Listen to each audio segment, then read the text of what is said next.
this is Rick Kaselj from exercisesforinjuries.com. If you don't know who I am, what I do is I help people overcome injury and pain with exercise. In this video, I'm going to answer a question that came in the Exercises for Injuries secret Facebook group. And what it was, it related to a previous video where I got Donna Lee to go through floor wall slides. And what that was you're lying on your back and you're moving your arms along the floor to overhead and back down in order to help with, proper movement in the shoulder, firing all the muscles properly in the shoulder and having all the joints work properly in the shoulder. Well, what if you can't do that? What if you can't keep your arm along the floor when doing that exercise? I wanted to go through 3 things that you can end up doing.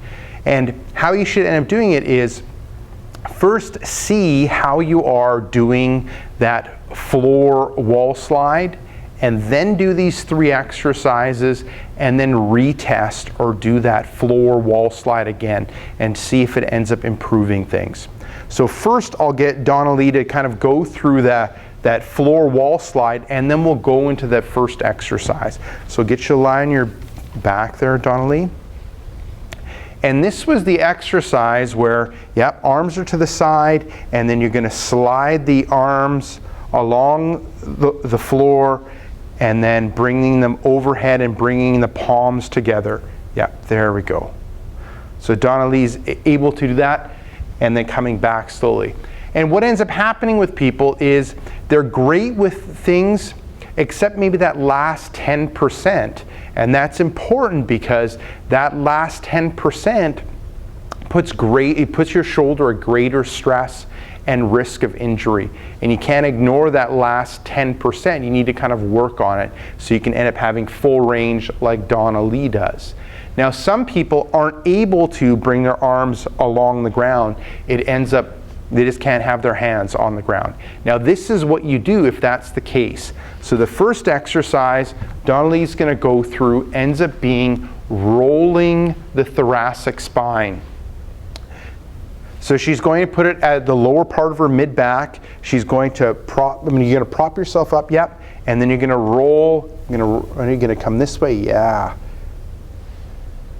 and coming and back. Exactly, good. So she's staying straight over the foam roller, and then she's rolling over that mid-back area. So just to where that low back starts and rolling back to mid-shoulder blades or even upper shoulder blades. We're not getting into that neck.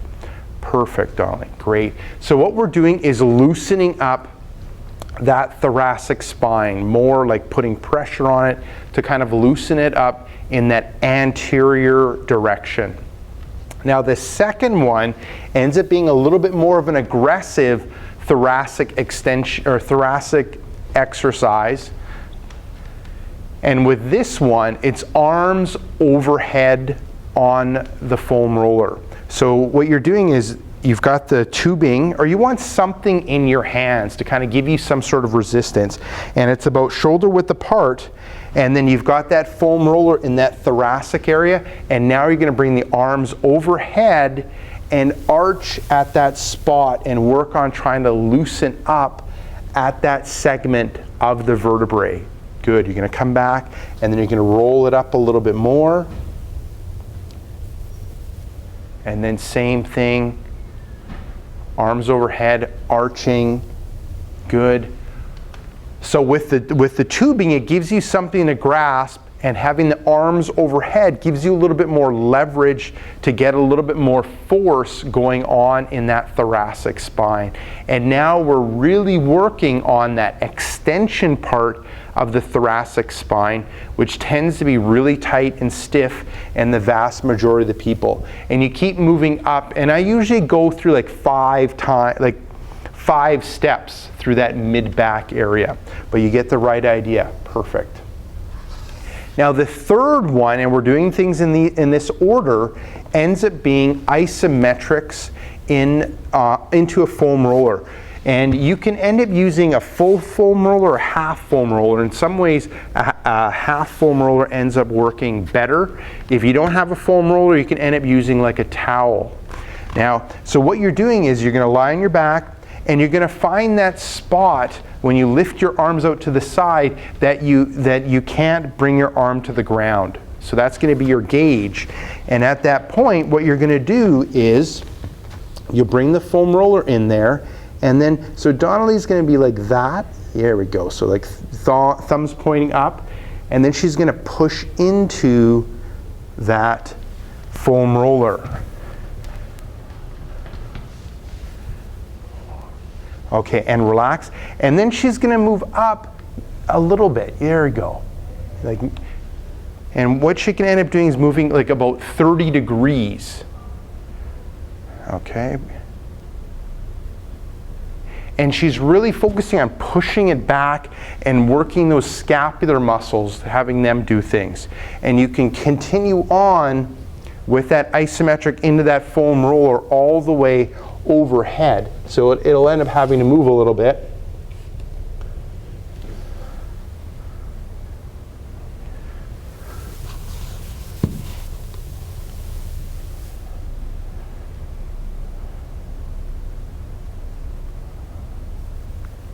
Good, good.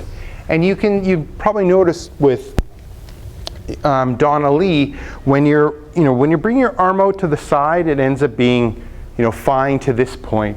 And then you need to add some rotation in order to have things open up in the shoulder in order to get your arm overhead.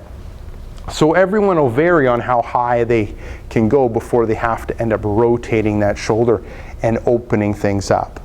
So you'll end up noticing that along the side you might be like this, and then when you get further up you might be pushing that finger in, that hand in.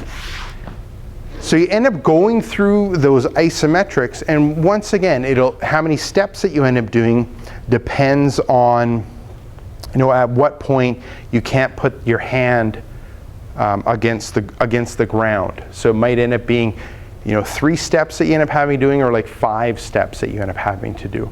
And then after going through those 3 exercises, then retest or try things over again and see how that floor wall slide ends up feeling. So there you go. So kind of if you're not able to keep your arm along the ground when doing that floor wall slide, go through the 3 exercises. That first rolling thoracic spine exercise, loosening up that thoracic spine. The second one, arm over foam roller, and kind of going through like the 5 steps to kind of loosen up that mid-back area. And then lastly, the isometrics into the foam roller. So there you go. This is Rick Kaselj from exercisesforinjuries.com. Make sure to swing by exercisesforinjuries.com. Enter in your injury or pain. There's a good chance that I have an article, video, or an interview that'll help you overcome your injury or pain. Secondly, if you're watching this on YouTube, head up above, hit subscribe. What that'll do is every couple days you'll get a video like this where I talk about overcoming injury and pain. Now thirdly, head down below, hit like, and leave me a question or comment.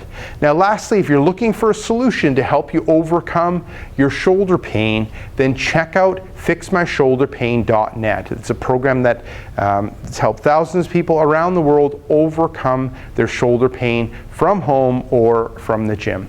So this is Rick Kaselj from exercisesforinjuries.com saying take care and bye-bye.